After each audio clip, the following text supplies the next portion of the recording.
Justice reporter Paula Reid is with us from Washington to talk about all this. Paula, we heard Shkreli repeatedly invoke the Fifth Amendment. Explain why he chose to do that, even though the questions were unrelated to his federal indictment. It's funny, Vlad, to see someone who is such a fan of the First Amendment using Twitter to criticize the government and elected officials suddenly clam up and invoke his Fifth Amendment when he is asked, questions. Now here, Mr. Shkreli has a lot of problems, but what he was being asked about today in Washington was unrelated to the federal case. On Washington, he was being asked to account for and to explain this sudden price hike for the specific drug.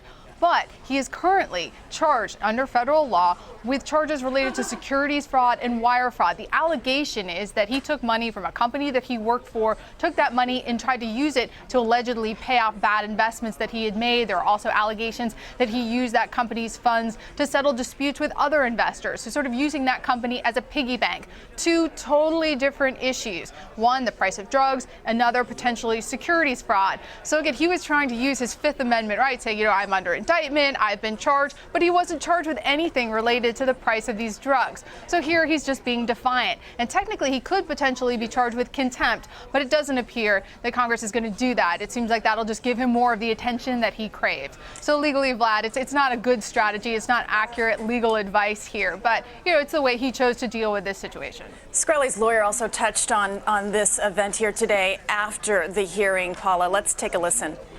This was frustrating morning for us because I think Mr. Shkreli would like nothing more than to answer the committee's questions, and I think he would have very good answers.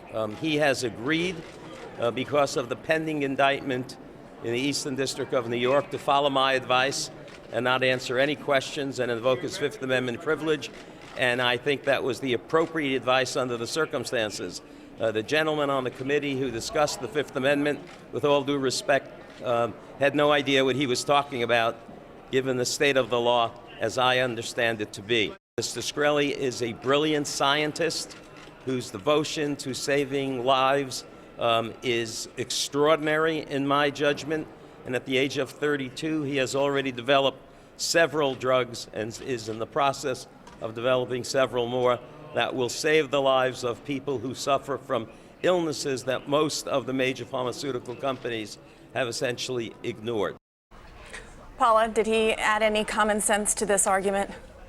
Not really. Both Mr. Shkreli and his attorney are on the same page here. Their whole argument is that nobody understands. We're smarter than everyone else. Mr. Shkreli, you don't have to answer any questions from Congress because these people don't actually understand. They're not even asking intelligent questions. It's the same argument that they use with the Department of Justice. They say the charges against him are because the SEC and the Department of Justice, they don't understand basic accounting. They're confused, and therefore he will be found not guilty. And these arguments may work well on a stage like in Congress, but when you go to trial, when you're actually dealing with a federal case, if the facts match up to the law and go before a grand jury, and then eventually a jury, it's a lot harder to be quite so confident and quite so defiant. If the facts bear out that he did engage in securities fraud or wires fraud, he could potentially face up to 20 years in prison.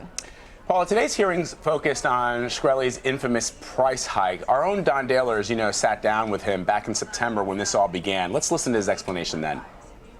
Why was it necessary to raise the price of Daraprim so drastically? Well, it depends on how you define so drastically, because the drug was unprofitable at the former price. So any company selling it would be losing money. And at this price, it's a reasonable profit, not excessive at all. This particular drug is used by a small but vulnerable group of patients. So you see how greedy this move looks. Yeah, I could see how it looks greedy, but I think there's a lot of altruistic properties to it. Altruistic? Absolutely. In what way? Yeah, so one example is that this is a disease where there hasn't been one pharmaceutical company focused on it for 70 years. We are now a company that is dedicated to the treatment and cure of toxoplasmosis.